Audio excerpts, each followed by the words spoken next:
Okay, students, now we are going to discuss the next type of borrowed fund, that is loan from financial institutions. So next is loan from financial institutions.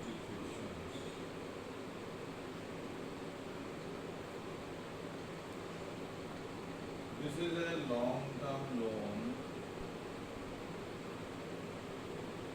being issued by certain financial institutions who specializes in lending money to farmers.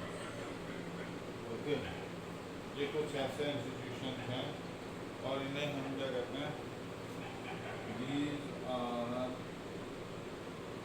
known as developmental banks. Development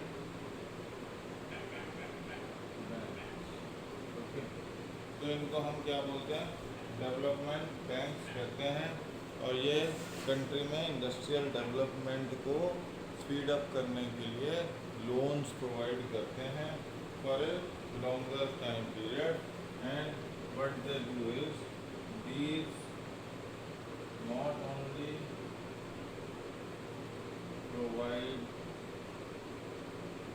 loans but also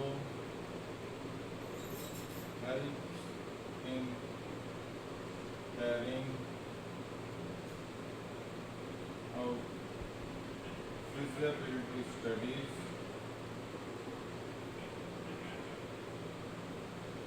about various projects,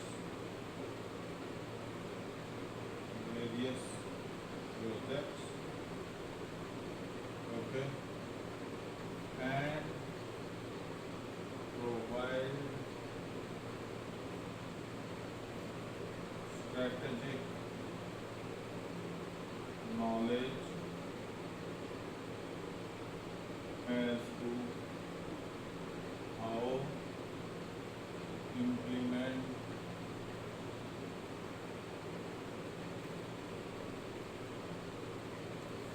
how to implement plans of a firm। तो ये सबसे important चीज़ है, ये आपको feasibility studies करते हैं।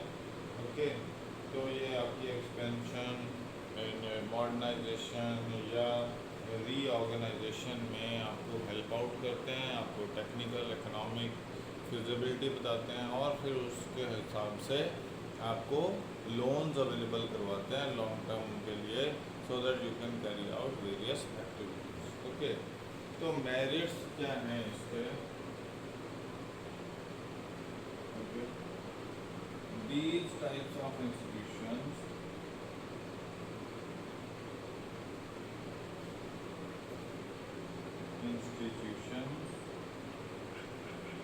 provide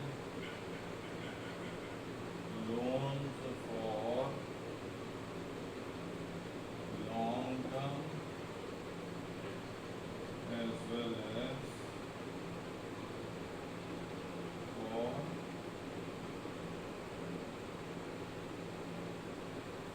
medium। तो ये आपको लोन्स लॉन्ग टर्म और मीडियम टर्म के लिए प्रोवाइड करते हैं, जो आपको कमर्शियल बैंक्स नहीं प्रोवाइड करवा पाते।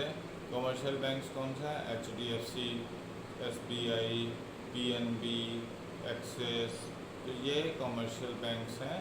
ये लोन्स नहीं इतने बड़े प्रोवाइड कर पाते, मगर ये जो डेवलपमेंटल बैंक्स हैं ये medium to long term loans आपको प्रोवाइड करते हैं। फिर ये असिस्ट करते हैं। सेकंड क्या है, these provide expert advice for expansion, modernisation,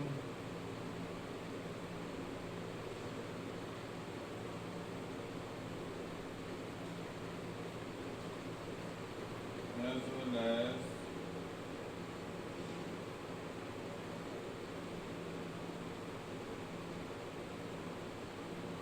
technical knowledge as to how to implement projects। तो ये आपके पास है, ये एक्सपर्ट एडवाइस प्रोवाइड करते हैं आपको, एक्सपेंशन, मॉडर्नाइजेशन और टेक्निकल नॉलेज भी प्रोवाइड करते हैं कि कैसे आपको प्रोजेक्ट्स को इम्प्लीमेंट करना है। मतलब ये कंसल्टेंसी भी प्रोवाइड करते हैं ये वाले बैंक्स। ओके, तो इनके फॉर एग्जांपल IDBI बैंक है, SIDBI है, तो इस तरह के बैंक्स आपके पास हैं जो आपको टेक्निकल एडवाइस भी प्रोवाइड करते हैं। जैसे स्टेट फाइनेंस कॉरपोरेशन है, IFCI है, ओके, या SIDC है, या यूनिट ट्रस्ट ऑफ इंडिया है, या LIC है। ये सारे इंस्टीट्यूशंस हैं जो आपको लॉन्ग टर्म लोन्स प्रोवाइड करते हैं। कौन से IFCI, then SIDBI is there, then state finance corporation is there, IDBI is there, UTI is there, LIC is there. So ये ऐसे इंस्टीट्यूशंस हैं जो आपको लॉन्ग टर्म से मीडियम टर्म लोन प्रोवाइड करते हैं और साथ साथ में आपको कंसल्टेंसी भी प्रोवाइड करते हैं for implementation of the projects. Okay, फिर इसमें क्या है कि आपको इट क्रिएट्स गुडविल,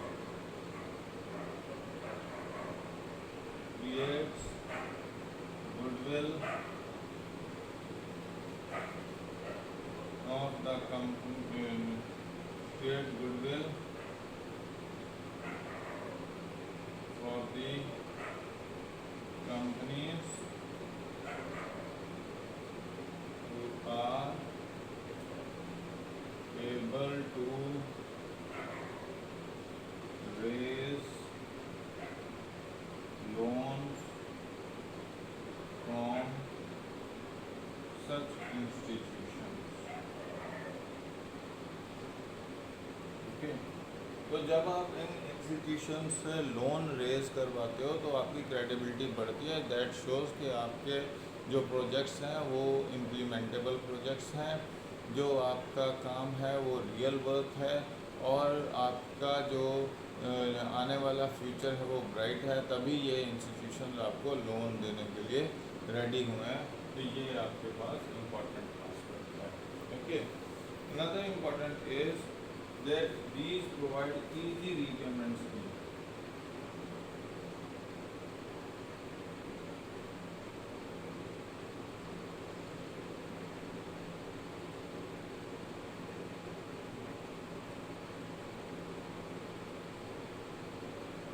ओके, ये भी एक इनका फ़ायदा है इन इंस्टीट्यूशन का कि यहाँ पे कोई ज़्यादा बर्डन नहीं है, रेट ऑफ इंटरेस्ट कम होता है कंपैरेटिवली, और लोन को रीपे करने के लिए बहुत लंबा टाइम मिलता है आपको। इजी इंस्टॉलमेंट्स अवेलेबल करवाते हैं ये, so that you can easily repay this money and the interest which is being charge on the loan which is being provided through these institutions is comparatively quite less as compare to commercial banks. Okay, और ये सबसे ज़्यादा finance किन के through देते हैं, कब देते हैं? ये डिप्रेशन के टाइम पे भी देते हैं, जो कि कमर्शियल बैंक्स नहीं रेडी होते लोन देने के लिए।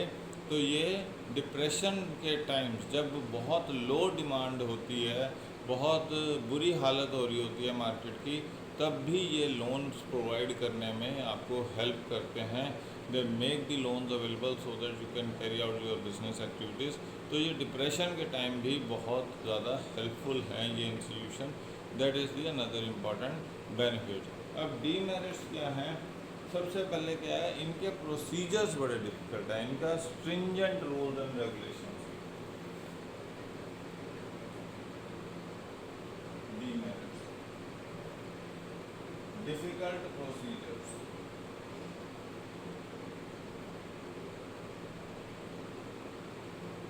और stringent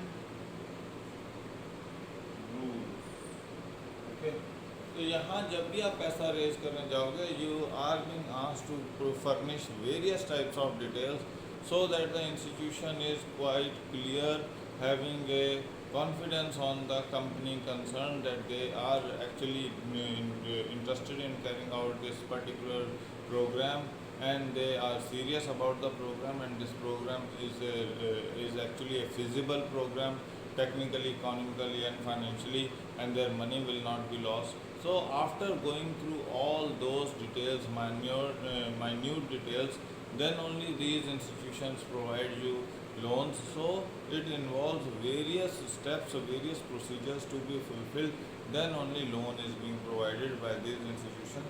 That is the another important, that is the first demerit of this. Then there is the restrictive clause.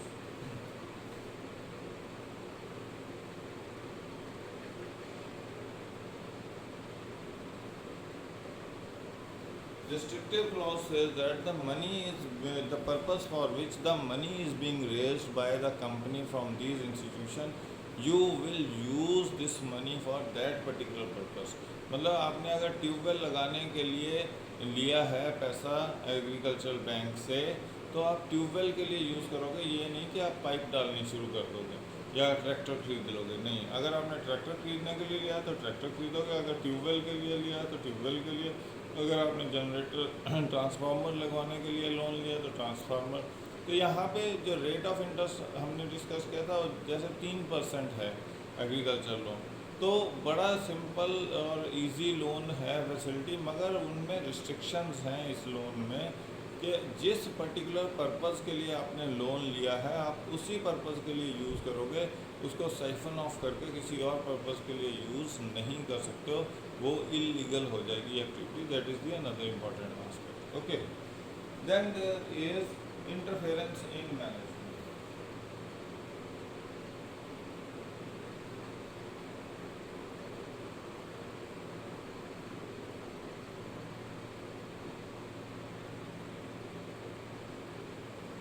Okay, another important problem with these is these these type of banks or institution nominate a person who is part of the board of directors, and from time to time they are providing the information to the banks about the activities of the organization, which hinders, which is actually creating a hurdle in the smooth functioning of any business organization. तो जब वो individual बार बार आपकी information देगा government को या bank को, और bank बार बार आपकी पॉलिसीज़ में इंटरफेयर करेगा, उसकी फॉर्मुलेशन में, उसकी इम्प्लीमेंटेशन में, तो आप प्रॉपर रिजल्ट्स यील्ड नहीं कर पाओगे। तो क्योंकि सरकार यहाँ पे आपको सस्ता लोन दे रही है, तो इसका मतलब ये नहीं कि फ्री हैंड दे दिया, साथ में उन्होंने क्या भेज दिया, एक नॉमिनी भेज दिया आपके बोर्ड ऑफ डायरेक्टर्स में, और वो आपके बोर्ड ऑफ डायरेक्टर्स की हर एक्टिविटी, हर पॉलिसी फॉर्मुलेशन को, हर डिस्कशन को कम्युनिकेट करता है बैंक को, and bank on finding that something risky is being done by the institution concerned, they start interfering into the business activities, and that is a problem which create hurdles in the smooth functioning of that business organization. तो ये हमारे लिए another limitation है इस तरह के institution से loan लेने की। तो ये तो कुछ पॉइंट्स थे आपके पास लोन फ्रॉम फाइनेंशियल इंस्टीट्यूशन। अब हम चलते हैं loan from commercial bank.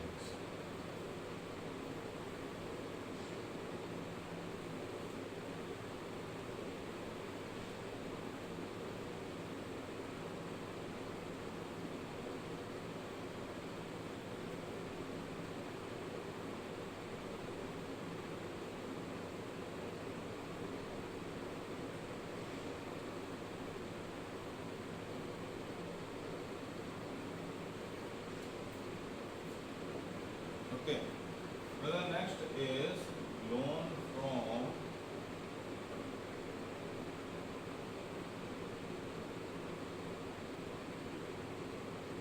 okay. So the loan from commercial bank is that whenever you want to raise money for a shorter time period, okay, that is being raised from commercial banks. अब commercial banks का basic काम क्या है वैसे तो accepting of deposits, lending of money, making investments and सारा कुछ ये इसलिए करते हैं क्योंकि इनको प्रॉफिट्स कमाने होते हैं। क्या काम है कमर्शियल बैंक का? पहला काम है accepting of deposits, सेकेंड है lending of deposit, थर्ड है investments as well as insurance. Okay, and all these activities are performed with the aim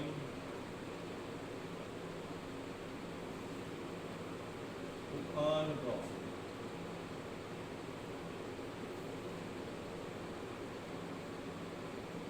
ये है बेसिक काम इसका कि आपको प्रॉफिट कमाना है तो आप कमर्शियल बैंक्स ये वाली एक्टिविटीज़ करते हैं, ये लोन एक्सेप्ट करते हैं या सॉरी सेविंग्स एक्सेप्ट करते हैं और ये लोन प्रोवाइड करते हैं, प्लस ये इन्वेस्टमेंट का काम भी कर रहे हैं।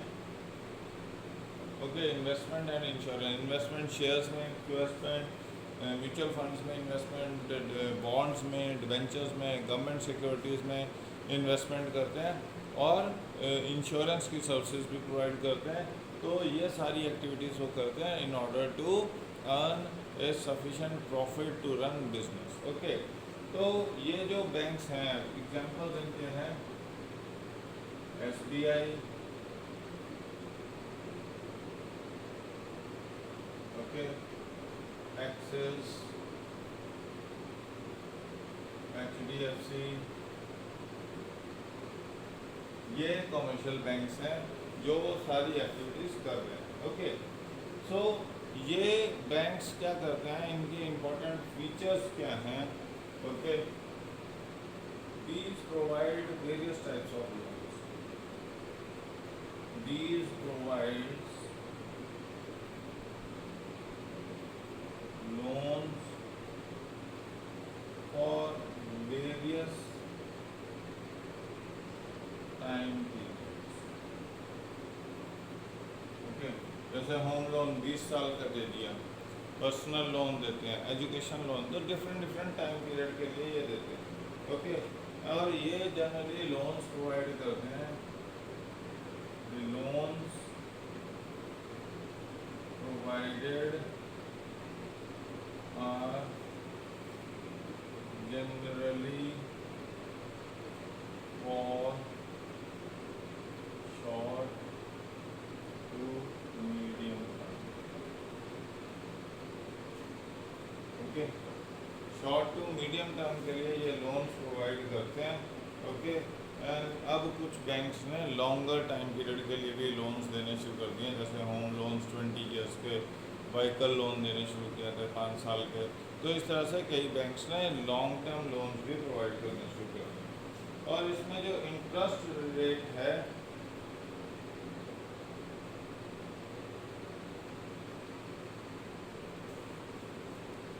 Okay, interest rate depends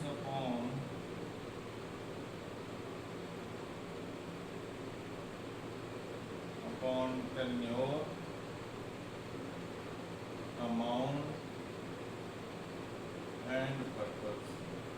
Okay, but is generally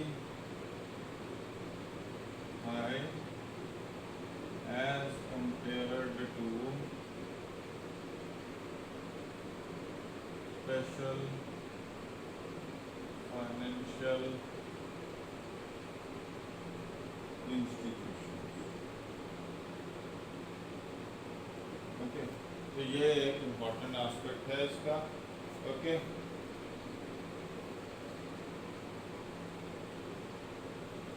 ये चीज है। And these loans are generally issued against a guarantee of,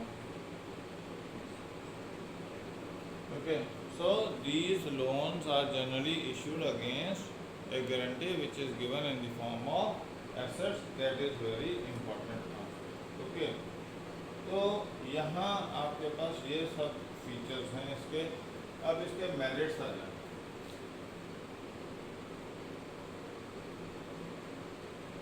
These are economical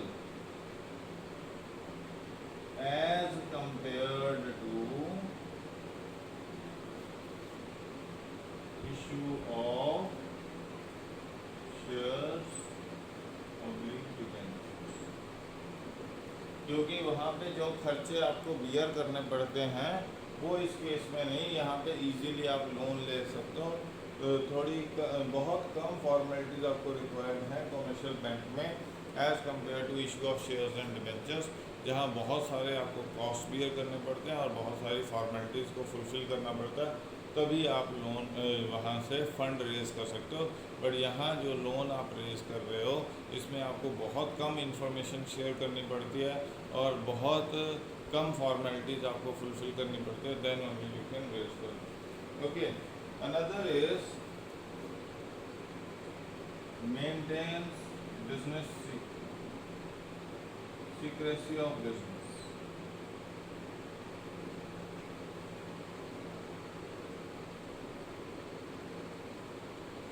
So unlike other forms of fundraising, you don't have to provide any detail of what your business is all about, what purpose for which you are in need of, how much funds you are in need of. तो ये जो आप financial institution से पैसा उठाते हो या debentures के थ्रू या इक्विटी, तो आपको प्रॉस्पेक्टस देना पड़ता है, उसमें सारी डिटेल्स देनी पड़ती हैं, तब जाकर आपको पैसा मिलता है।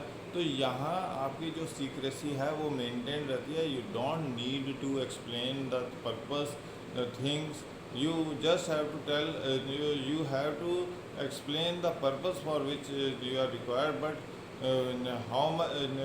what are the benefits accruing to that, कितना पैसा कमाओगे, कब तक लौटाओगे, ये सारी डिटेल्स आपको, बहुत सारी डिटेल्स जो बाकी इंस्टीट्यूशंस में देनी पड़ती है जब आप पैसा रेज करने वाले होते हो।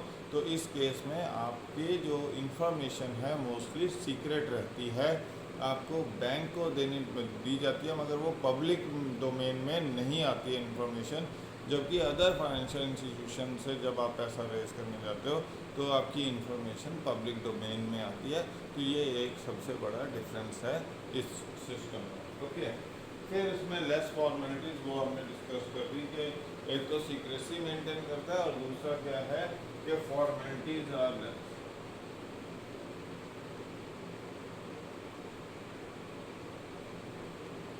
ठीक है जी, बहुत कम फॉर्मेलिटीज़ फुलफ़िल करनी पड़ती है, बहुत कम इंफॉर्मेशन को आपको शेयर करना पड़ता है और बहुत कम पेपर वर्क करना पड़ता है, जहां आपको ये लोन मिल सकता है। तो ये आपके लिए एक इम्पॉर्टेंट आस्पेक्ट है।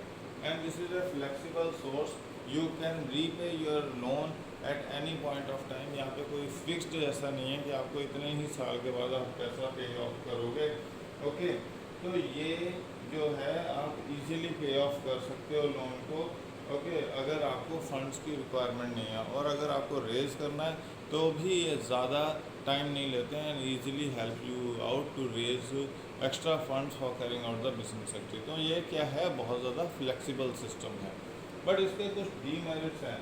ये जनरली आपको शॉर्ट टर्म फाइनेंसिंग के लिए पैसा प्रोवाइड करता है, मैक्सिमम लॉन्ग टर्म और मीडियम टर्म इतना इजीली नहीं प्रोवाइड करता। तो ये सबसे बड़ी लिमिटेशन है इस form of business of system की, जिसके थ्रू आप पैसा उठा रहे हो।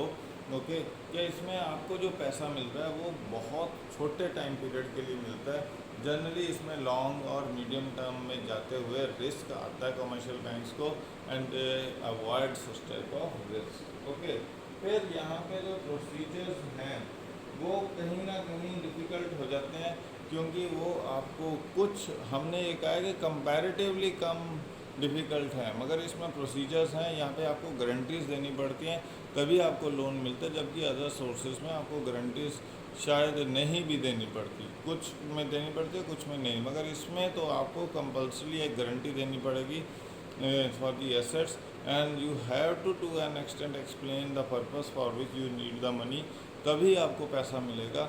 और वो जो आपको डिटेल शेयर करनी है उसमें टाइम लगता है, तो that is what the procedure is, that it takes time to get the loan from the commercial bank. Okay, and then there is also a restrictive clause as in financial institution, कि जिस particular purpose के लिए आपने पैसा rays किया है market से, आप उसी पर्पज़ के लिए यूज़ करोगे और किसी पर्पज़ के लिए पैसे को डाइवर्ट नहीं करोगे और किसी काम के लिए यूज़ नहीं करोगे।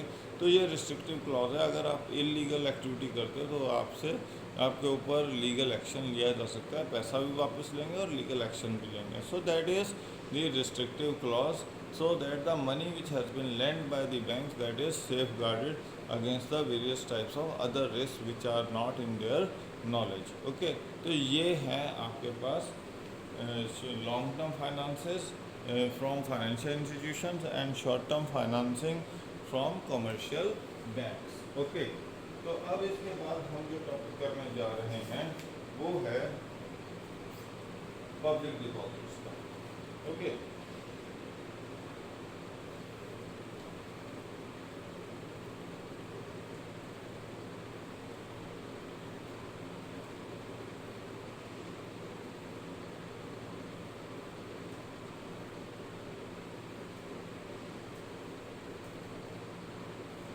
another topic which we are going to do is public deposits. Okay, so public deposit is where company directly approaches public to invest money in that company, पहली चीज। Okay, it provides a rate of interest higher than usual interest। Okay, तीसरा क्या है, it is raised only by those companies which have already established their credibility,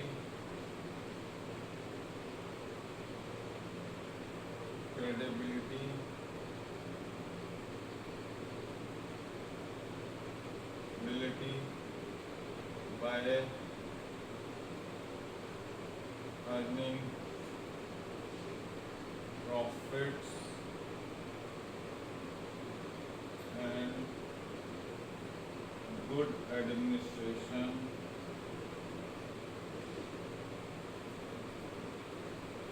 over a period of time। Okay, another is this type of fund is not secured by any guarantee of assets available with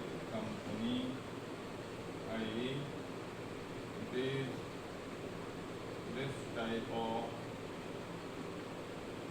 funds क्या है, unsecured.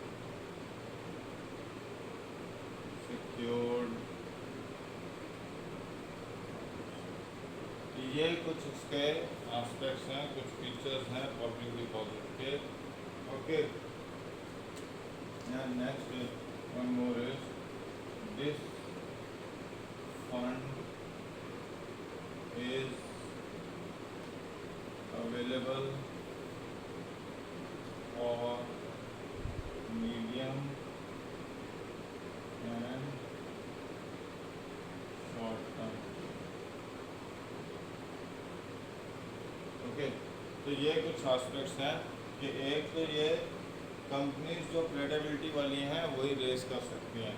Okay, और ये directly public से लेते हैं। इसमें rate of interest ज़्यादा होता है rather than the interest being given on deposits by the banks. Okay, कि सेविंग्स एफडी के ऊपर जो आपका है वो आपको loan available for medium for a period of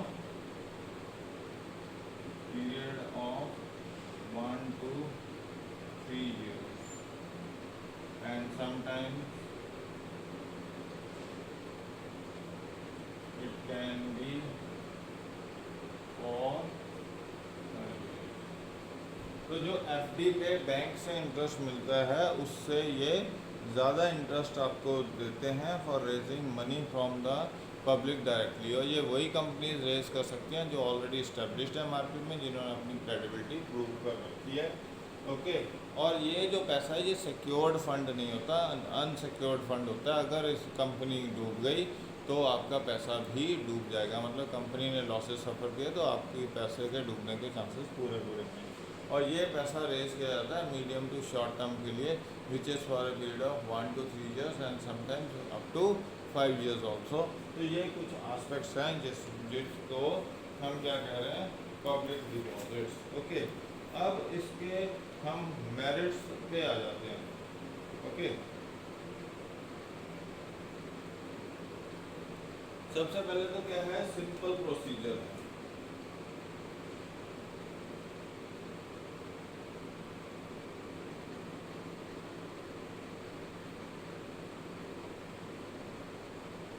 Okay, here you go to a broker who has been authorized by the company to sell its application, और उस एप्लीकेशन को फिल करना और चेक हैंड ओवर करना है, और आपके वो पैसा किस में दे दिया जाएगा, कंपनी में दे दिया जाएगा।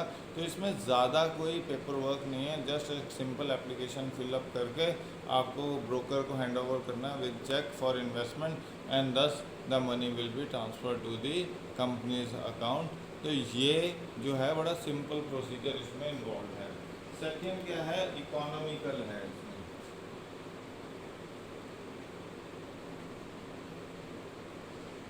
ओके, तो इसमें इसको फंड को रेज करने के लिए आपको एक तो कोई एसेट्स की गारंटी नहीं देनी है। तो एसेट्स आपके फ्री हैं, किसी भी पर्पज़ के लिए यूज़ किए जा सकते हैं, और उससे और ज़्यादा पैसा रेज़ किया जा सकता है। मतलब आपने एक तरफ तो पब्लिक डिपॉजिट से पैसा रेज़ कर लिया, दूसरी तरफ आपने एसेट्स को गारंटी देके डिवेंचर्स के थ्रू या फाइनेंशियल इंस्टीट्यूशन से लोन रेज़ कर लिया। एक तो ये फ़ायदा है इसमें। दूसरा इसमें इकोनॉमिकल है कि इसमें कोई भी कॉस्ट नहीं लगती, सिवाय प्रॉस्पेक्टस इशू करने के। ना आपको फ्लोटेशन कॉस्ट देनी पड़ती है, ना अंडर राइटिंग कॉस्ट देनी पड़ती है, ना कुछ और। जो कॉस्ट आपके दूसरे सोर्सेज ऑफ फंड्स के ऊपर अप्लाई होते हैं उनमें से मिनिमल जो आपको एक्सपेंसेस करने पड़ते हैं वो इस केस में करने पड़ते हैं। यहाँ पे एक ब्रोकर अपॉइंट किया, एडवर्टीजमेंट दी, एंड दस you can directly get the money from the public into the company, because company has already established its credibility in the market and people know it very much. Thus they buy the application from the broker whenever it is being advertised by the company concerned that they are raising funds through this particular process. तो यहाँ बहुत ज़्यादा economical है, इसमें ज़्यादा costs नहीं involve होती, और इसके एसेट्स भी फ्री रहते हैं from any charge, thus they can be utilized for any purpose which the company feels. Okay, फिर वही नो चार्ज ऑन एसेट्स हो गया, फिर नो लॉस ऑफ कंट्रोल। तीसरा क्या है, no loss of control. Okay, तो इसमें आपका कोई भी वोटिंग राइट नहीं मिलता है आपको। ये एक तरह से लोन दिया है आपने कंपनी को, आप उसके क्रेडिटर बने हो तो आपको कंपनी इंटरेस्ट पे करेगी, बट इसमें कोई वोटिंग राइट नहीं दिया जाता है। तो आपका control over business is also not getting affected because of this particular aspect.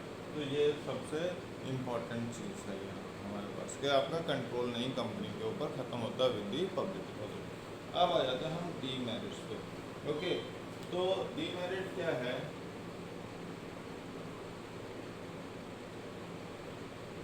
Not suitable for new company. Okay, तो ये हमने क्या कहा है, ऑलरेडी इस्टेब्लिश्ड कंपनीज हैं जिन्होंने अपनी क्रेडिबिलिटी क्रिएट की हुई है।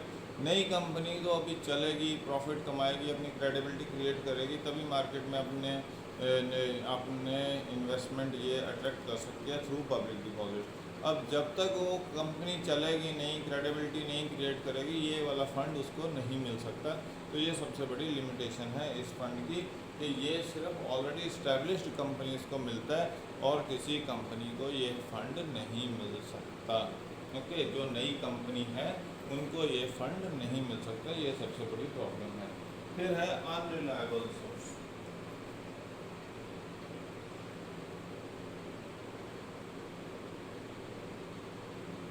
It is not compulsory or it is not necessary that the people will obviously invest money into such type of companies. For example, if if the economy is facing depression and companies are asking for public deposit, तो companies तो पहले से ही घाटे में जा रही हैं, तो कहाँ से पैसा कमा के इंडिविजुअल्स को देंगी, चाहे जितना मर्जी बड़ा नाम हो, क्योंकि कंपनीज ऑलरेडी इकॉनमी पूरी की पूरी डिप्रेशन में जा रही है, तो आपके पैसे के लॉसेस होने के चांसेस बहुत ज़्यादा है।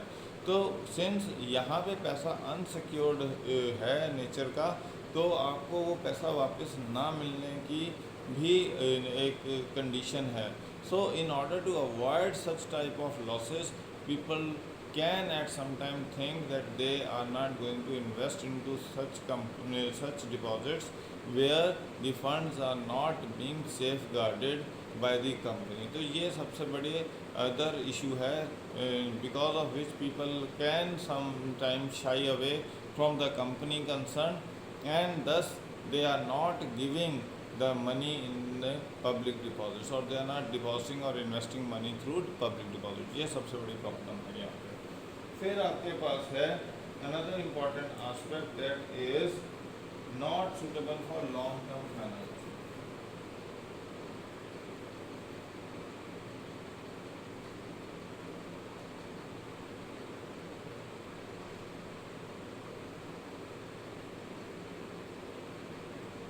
Okay, since people are not sure that these companies will survive for a longer time period, तो वो पब्लिक डिपॉजिट्स में बहुत लंबे टाइम के लिए पैसा इन्वेस्ट करने में रेडी नहीं है, इंटरेस्टेड नहीं है।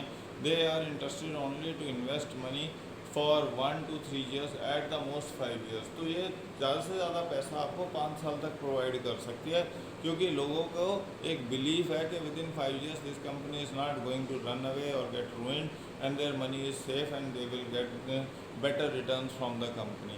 But if you say that the loan should be raised for a period of 10 to 20 years, then public deposit is not a better option for raising, because people are not having that assurance, that faith into the company that this company will survive for next 10 to 20 years in such a profitable way as it is now these days। तो ये जो aspect है ये आपको effect करता है to raise long term loans from the market in the form of public deposits. Okay, and the last one is limited funds. जो funds available हैं वो लिमिटेड हैं, जो लोग जिनके पास पैसा है वही आपके इस कंपनी में इन्वेस्ट कर सकते हैं और उनकी आपके ऊपर फेथ होना भी बहुत ज़्यादा ज़रूरी है।